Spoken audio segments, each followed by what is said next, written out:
Magluluto tayo ng sinigang na buto-buto. So, yung ating buto-buto, pinakuluan ko na yan. Una, para mawala yung amoy kasi dito sa Canada, mostly ng karne is frozen. Parang dinidefrost lang nila. So, para mawala yung amoy at lasa niya na kakaiba, kailangan natin pakuluan. Sa Pilipinas naman, fresh ang karne dyan kahit hindi nyo gawin yun. Pero dito, kailangan mo siyang pakuluan. So, meron tayo ditong gabi. 4. Tapos, itong sibuyas ko, isang malaki. Tapos, yung kamatis ko, 3. Kasi, marami ako maglagay ng kamatis. Tapos lalagyan natin ng salt. Tansyado lang.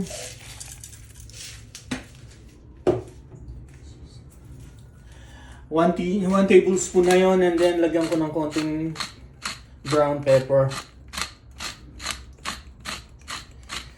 Mga 1 teaspoon. Pagkatapos lunurin natin sa tubig. Hanggang lang yung karne. Ayun yung karne. Okay na yan. Pressure cooker natin ng 20 minutes pag pumito na siya.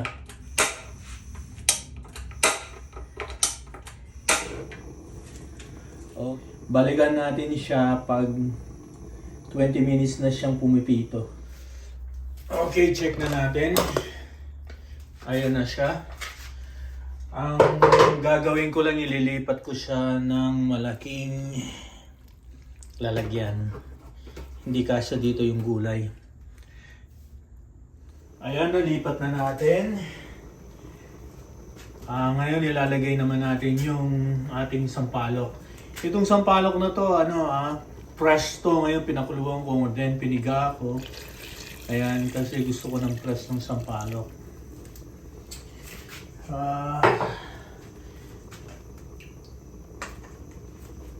Bali yung sampalok ko nasa kalahating kilo.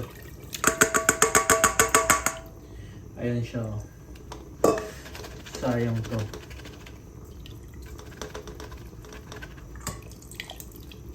Tignan nyo. Yan yung difference ng puti ng sabaw, di ba? Ngayon, ilalagay na rin natin yung ating labanus.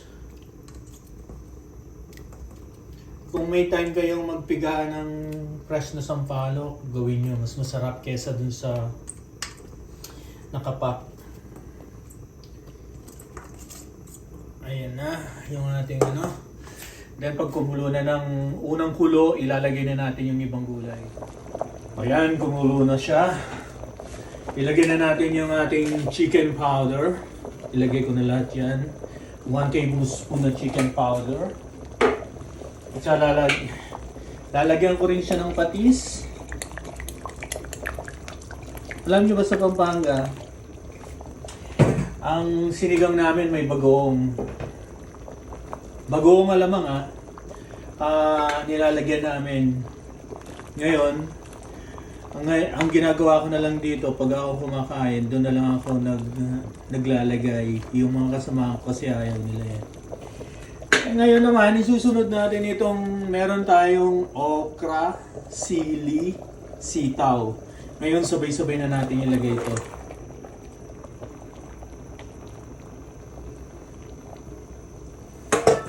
At takpan na natin.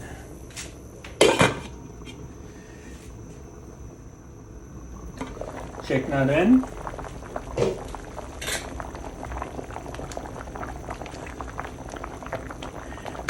Titikman ko muna.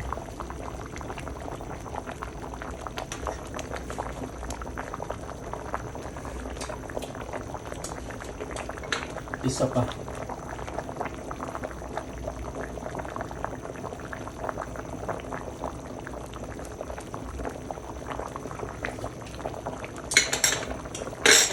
Kulang ng patis. Konting patis pa.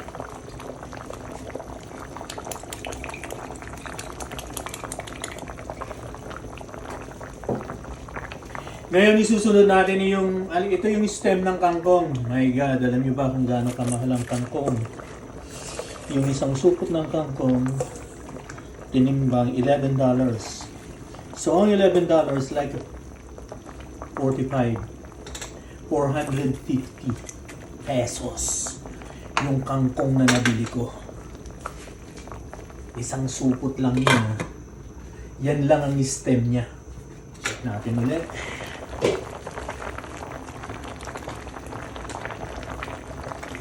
Ngayon ilalagay na natin yung ating golden kangkong.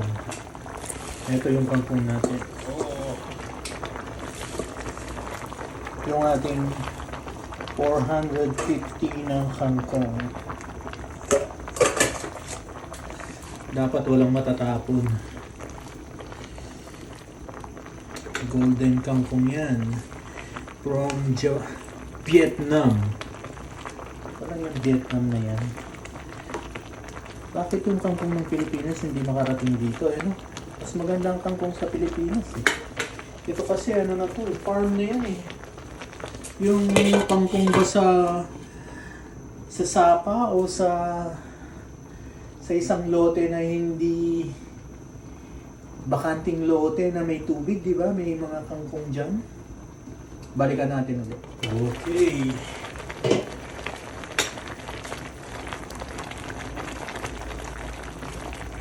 Oh, luto na to.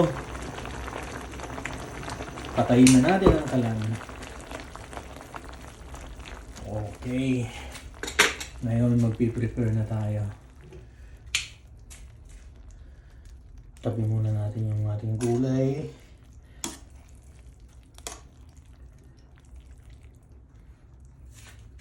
Kukuha muna tayo ng ating laman nasa bandang ilalim.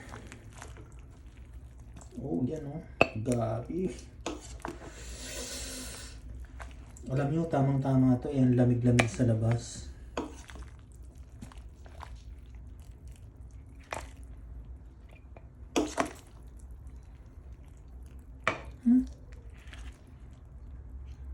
Yan. Lagyan natin ng konting kangkong. Golden kangkong. Ito ang magpapakahirap. May tama ako dito. Ayan. Tapos lagyan natin ng sabaw. Alam niyo kaya mausok. Malamig sa labas.